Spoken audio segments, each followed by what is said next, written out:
शिरूर तालुक्यातील माजी सैनिकांनी सोमवार दिनांक 22 डिसेंबर 2025 रोजी नेमका कोणाचा केला निषेध, पहा सविस्तर बातमी. चव्हाण साहेबांचा पृथ्वीराज चव्हाण साहेबांचा वंदे मातरम वंदे मातरम वंदे. यावेळी शिवाजी अण्णा कदम, संभाजीराव धुमाळ, ज्ञानदेव देवखेळे, बाळासाहेब शेवाळे, नंदकिशोर रोडे, शिवाजी नाना कोहकडे, सुरेश उमाप, बबन फलके, बबन पवार, जयवंत कटके, लहू तळवले, शहाजी धुमाळ, आबासाहेब दिवेकर, गंगाधर नवले, पोपट जगदाळे, गणेश धुमाळ, बाळकृष्ण घावटे, एकनाथ महाजन, भरत घावटे, हरिदास नवले, सुभाष नवले, मनोज बोराडे, ज्ञानेश्वर पोतले, बाळासाहेब शेळके, कैलास वागचोरे तसेच महिला ब्रिगेड सौ सारिका सीताराम शिंगाडे व सौ सुवर्ण चंद्रकांत लांडगे उपस्थित होते. माजी मुख्यमंत्री पृथ्वीराज चव्हाणांचा साहेब, काय सांगाल तुम्ही या ठिकाणी शिरूर पोलीस स्टेशन तहसील कचेरीत निवेदन दिले, नेमका विषय काय आणि कसला निषेध व्यक्त करताय? आज माजी मुख्यमंत्री श्री पृथ्वीराज चव्हाण साहेब यांनी ज्या सैनिकाबद्दल जे अपशब्द बोललेले आहेत त्याचा आम्ही सर्व सैनिक शिरूर तालुक्यामधून एकत्र येऊन धिक्कार करतोय. आणि असे शब्द जे आमच्या सैनिकांच्या कानावर पडल्यामुळं आमचे भूतपूर्व सैनिक व जे ऑन ड्युटी सैनिक आहे त्यांचा हिरमोड झालेला आहे. नेमके कोणते शब्द आहेत, काय लागले तुम्हाला? त्यांचा शब्द असा आला की आता जे सैनिक ऑन ड्युटी आहेत, बहुसंख्येने सैनिक आहेत, त्यांना काहीतरी दुसरं काम द्या. आतापर्यंत ते बसून राहिलेले आहेत, त्यांना दुसरं काहीतरी काम द्यावा आणि त्यांना एवढे सैनिक ठेवायची काही गरज नाही काही भारताला, असा त्यांचा शब्द फार मोठा आम्हाला लागलेला आहे.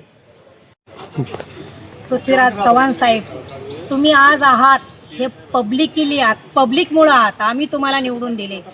तुमची खुर्चीवर जसे बसताय आणि जे बोलताय हे फौजी आहात ना बॉर्डरवर, म्हणून तुम्ही आज सुरक्षित आहात.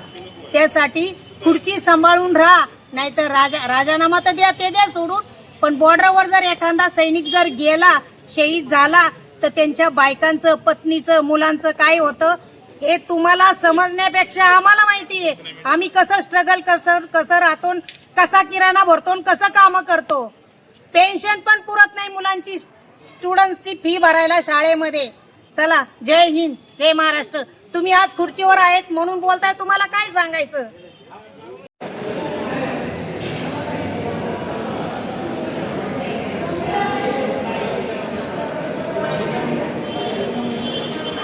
आपण आत्ताच हालात पाठीमागच्या काही दिवसापूर्वी ज्यावेळेस आपल्या काही महिला किंवा या ठिकाणी जम्मू अँड काश्मीर ह्या ठिकाणी फिरायला म्हणून गेल्या होत्या, त्या ठिकाणी त्या महिलांना दहशतवाद्यांनी घात घालून त्यांचं कुंकू पुसलं गेलं. ह्या माध्यमातून भारत देशाचे प्रथम नागरिक सन्माननीय नरेंद्रभाई मोदी साहेबांनी सिंदूर ऑपरेशन लॉन्च केलं. आणि हे सिंदूर ऑपरेशन लॉन्च केल्याच्या नंतर ज्या ठिकाणी मला वाटतं 2 किंवा 3 दिवसामध्ये आपला पडोसी देश पाकिस्तानला घुटणे टेकायला मजबूर केलं. आणि हे एवढं चांगल्या प्रकारचं ऑपरेशन लॉन्च झालं, सिंदूर ऑपरेशन, आणि संपूर्ण म्हणजे आपला वर्ल्डमध्ये भारत देशाचं नाव एकदम सोनेरी अक्षरामध्ये लिहिलं गेलं. आणि हे कुणी केलं? जे सैन्यदल असन, एअरफोर्स असन, नेव्ही असन किंवा तिथली स्थानिक जेवढे असतील ना, पोलीस दल असन, यांच्या सर्व सहकार्याने झालं.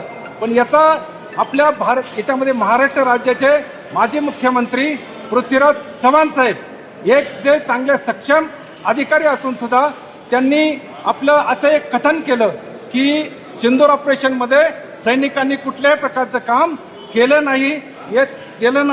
त्याच्यानंतर संपूर्ण पराभव झाला, भारताची विमाने पाडली गेली, एअरपोर्ट पूर्णपणे बंद होते. अशा प्रकारचं विधान म्हणजे आपण स्वतः भारत देशाचे नागरिक नव्हता, आपण मला वाटतं पडोसी देश म्हणजे दुश्मनांचे देश पाकिस्तान किंवा चायनाचे नागरिक आहात असं आमचं म्हणणं आहे. आपण जर सर्व म्हणत असाल की म्हणजे भारत देश फक्त सुखी आहे, तो बॉर्डरवरती काम करणाऱ्या सैनिकांच्यामुळे सुखी आहे. परंतु सैनिकांच्या अशा प्रकारचे आपण वक्तव्य करत असन, आपल्याला जे काय बोलायचं असेल तर आपण शासनाच्या दरबारमध्ये विरोधी पार्टीमधून दररोज भांडू शकता, परंतु सैनिकांच्या बद्दल बोललं म्हणून आम्ही कुठल्याही प्रकारचं माफ करणार नाही. आता फक्त आपल्याला तहसीलदार कचेरीमध्ये तहसीलदार महोदयांना आम्ही निवेदन देतोय की आमचं निवेदन गृहमंत्री साहेबांच्या पर्यंत पोच करावं आणि पोच केल्याच्या नंतर गृहमंत्री साहेबांना विनंती आहे की याच्यावरती तातडीने निर्णय घेऊन त्या पृथ्वीराज चव्हाण साहेबांना असा धडा शिकवावा. आणि पृथ्वीराज चव्हाण साहेबांना आमचं सैनिकांच्या वतीने आव्हान आहे की आपण फक्त एकच दिवस ग्लेशियर सारख्या ठिकाणी ड्युटी करावी, म्हणजे आपल्याला समजेल की सैनिक काय आहे म्हणून. जय हिंद, जय महाराष्ट्र.